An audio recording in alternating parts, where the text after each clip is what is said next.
So I'm Priyanka Singh. I've been at Seva Mandir for now little over 20 years and have been the chief executive for 7 years. So I'm currently the chief executive. Okay.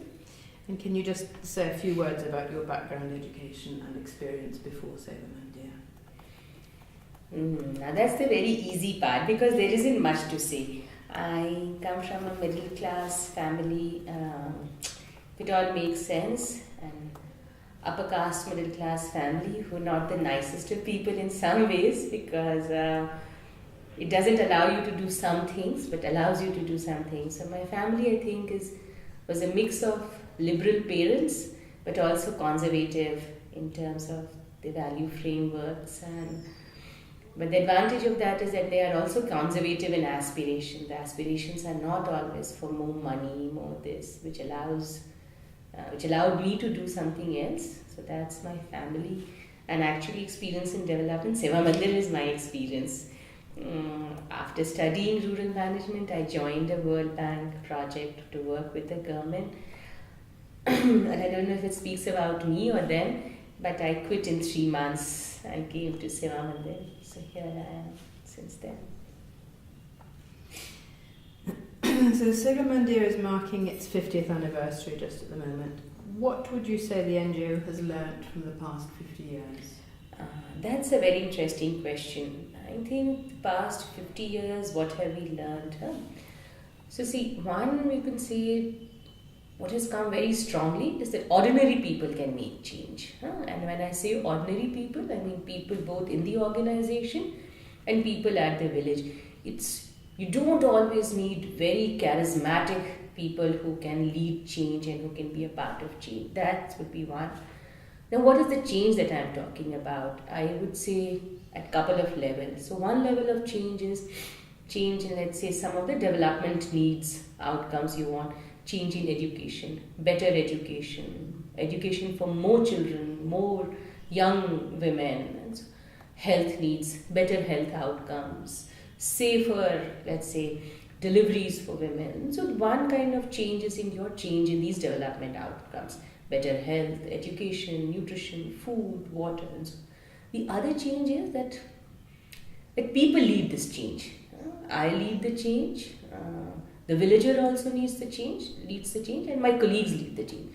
So, and what do you mean by leading it? Leading is also about owning it and taking responsibility for it. None of it is easy, of course. So today I take responsibility, tomorrow I may take a back seat, but yet take a responsibility for bringing about this change, be an active part of it, and somewhere also internalize the change within. Let me give an example to make my point clear. Supposing we're talking about ensuring better education for young girls. That needs you to work on multiple levels. Needs you to have a good school that's sensitive to children, especially girls who have not been to schools. You need a teacher who will be able to teach well and again be sensitive to these things. You need somebody who will create that enabling institution for the teacher so that the teacher performs well. We also need the parents and the communities to try and make that shift that it's all right to send girls also to school and it will actually help us all better and so on and so forth. So you need so many people to work together. Now if any one of these players decide and say, I'm not in it, why am I? I'm just the teacher. My job is to teach, not to be sensitive. And teach also when I feel like I'll teach, when I don't feel like I don't teach, because that's the role models that we have most of the time. But we all need, it's like an orchestra, we all need to play our roles and role well for those girls to be able to study. And unless we own up this responsibility that we have a role to play, I am just not one cog in that, but I am an important role I have to play. Unless we do that, those young girls are not getting a chance in education at all. That's what I would say by me leading it, owning it, somewhere internalizing that I continue to be that change. So that would be the other kind of change. And the third, I would say, also in this, come over our own narrow self-interest, transcend boundaries of caste, gender, ethnicity, religion, whatever. But irrespective of what my background is, whether I am the chief executive or whether I am a field worker, whether I am a village person, educated, not, we're all able to come together and thrash out ideas and work together. So some way creating an opportunity to cooperate, for people to work together. That would be the third kind of change that I would say. So in terms of what have we learned, I think you can have ordinary people at the forefront and involved in bringing about the change. The kind of change is both in terms of tangible outcomes and also change in how we relate to each other, as the cliched word would be how you deepen democracy. That would be. But I will also say that the learning along with it is to do this kind of a change, you need to be patient. It takes time, and I don't mean it takes forever, but you have to be patient. You also need to create multiple opportunities for people to come together and do this. Maybe one school will fail. You have to redo it. So multiple opportunities, sustained opportunities for everybody involved to do it. And also I think an enabling environment, an institutional setup which allows people to feel that they can become owners of this change and they have an important role to play. If you have an institutional setup where people are treated as, I'm just one more person, easily replaceable, somebody else will come, and then it won't happen. So in an environment where everybody feels that they are important, they can contribute and so on. So I think these would be some key learnings, I would say, from 50 years. See, a lot of the change that I spoke about happened also because somebody gave Seva Mandir the kind of environment and ecosystem, an enabling ecosystem that I just spoke about. Somebody gave that to us. A whole lot of people created that for us. That included the donors, that included maybe policy framework, it included supporters, volunteers, friends, leadership. So there was a whole lot of things which worked in our favor. That system was created. I think some of it is now changing and going down. For example, when I say donors, the nature of funding also affects your nature of work. If this work requires patience, then you also need donors who will be patient. So I think the nature of money that's coming, and that's changing. That would be a challenge. The new kind of funding will be a challenge. Talent will also be a challenge. In some way, inequalities in the world are increasing. We can see it in the wealth reports that come out. So aspirations are also changing. Climbing up as an aspiration is becoming a more dominant aspiration amongst middle class, lower middle class. The poor have kind of resigned to their fate, but the lower middle class, upper middle class, not talking at all about the rich, their aspiration is also becoming more and more about moving up. So the kind of talent that you need to do this work, I think that talent is also going to go down. You can see it's becoming less and less. So funding and talent is one kind of external challenge that I see in the coming years. Related to these two is also, because as a world we also seem to be again getting more polarized, moving away, inequality increasing, polarization increasing. And what Seva Mandir is talking about is cooperation, people coming together, you working together, creating democracy, deepening democracy. So the threat of this is high now, because you're talking about, one hand there is polarization, the other hand there is plurality. How will Seva Mandir navigate the two and find a path in which it can retain this?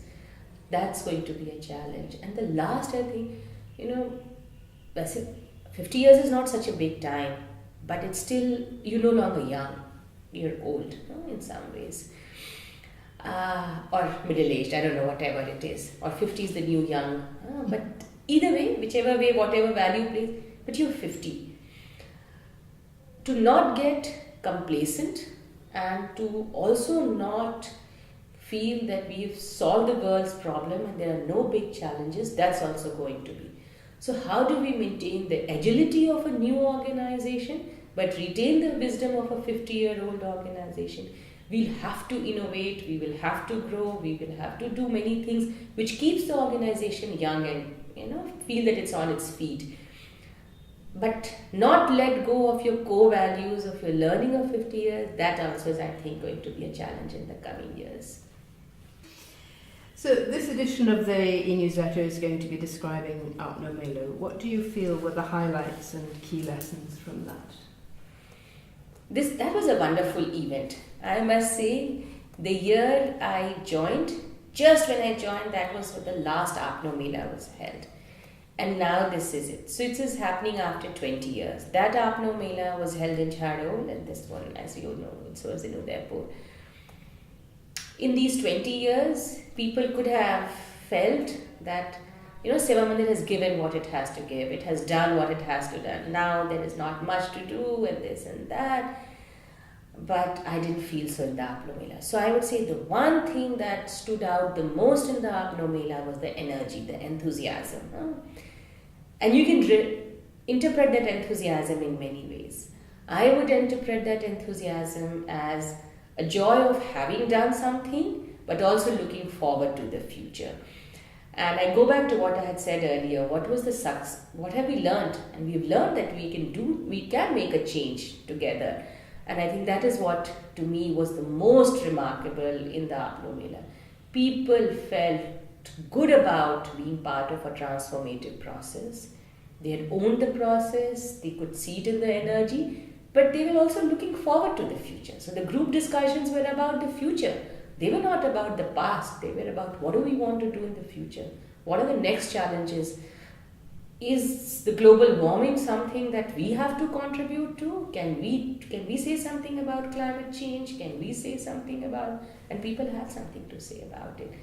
So to me, that was the most remarkable, the people's energy, enthusiasm. And the name is Apno Mela. Apno is, it's an interesting word. It's me, but in the Mewari, the way Apno is spent is us.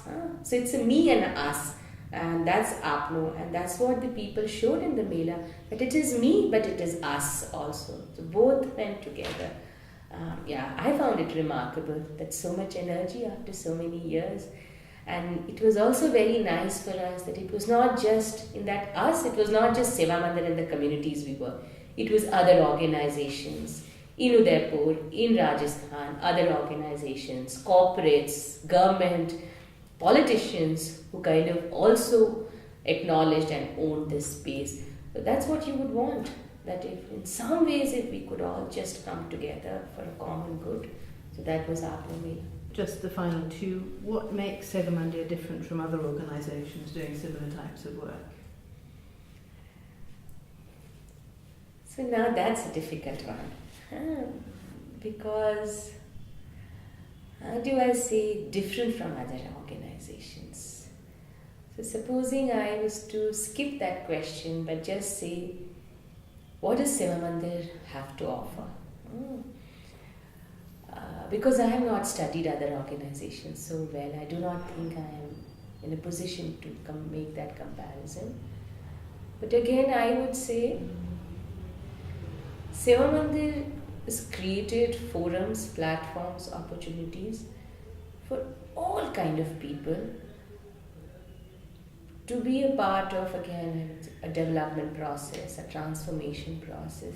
So anybody, whether you are a young pass out from a college, you are a farmer, you are a peasant woman, you are from England, all of us can, in some ways, be a part of this transformation. And this transformation is both of the other, and also you yourself discover your own agency. Because somewhere also this helplessness, this sense of spectator in each of us, what can I do to change things? That's also in us, no?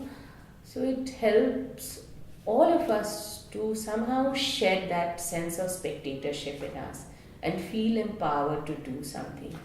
I also feel that even though our story,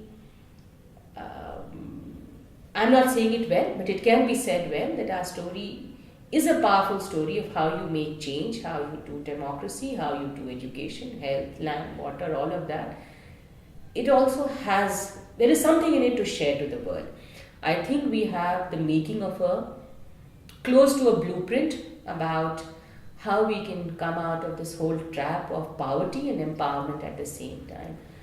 Maybe there are other approaches, other organizations also know it, but I think we also know it. And all through a process of non-violence, consensus, cooperation. So what is it that Seva Mandir has? I think it has a story which shows that through cooperation, ordinary people, consensus, non-violent, you can make the world a better world. That's what I would say. And what does it mean to you to work at Seva Mandir? See, when I started out, I just came, like I said, I left the World Bank job in 3 months because there wasn't much to do. Not in terms of filling up your day, that there was, but was not doing much. So when I came here, I wanted to do. I wanted to do something. I was not sure what that doing was. And so I came here where I could, actually do some work. I thought I had some skills. I had the motivation to go and work in whatever villages and so on. So I came to do work. I found plenty of it, sometimes less, sometimes more, because your work depends on the other person for whom you're working and so on. So as a starting point, I think then what Seva Mandir meant to me was honing my own abilities on how do you work in teams which are plural, teams which have people of different backgrounds, working in villages which have different rhythms, different pace than ours. So just how do you actually work and deliver development, to say that is what it meant to me first. Over time, I think I also realized that it is also about changing your perceptions about yourself and changing others. Much of my adult life has been in Seva Mandir. I mean, I can say 20 years at home with family and 20 years here. So in a way, what I am today is because of Seva Mandir and the experiences I got here. And I do think that Seva Mandir, what it means to me would be a place for honest reflection, honest work, and making lots of friends.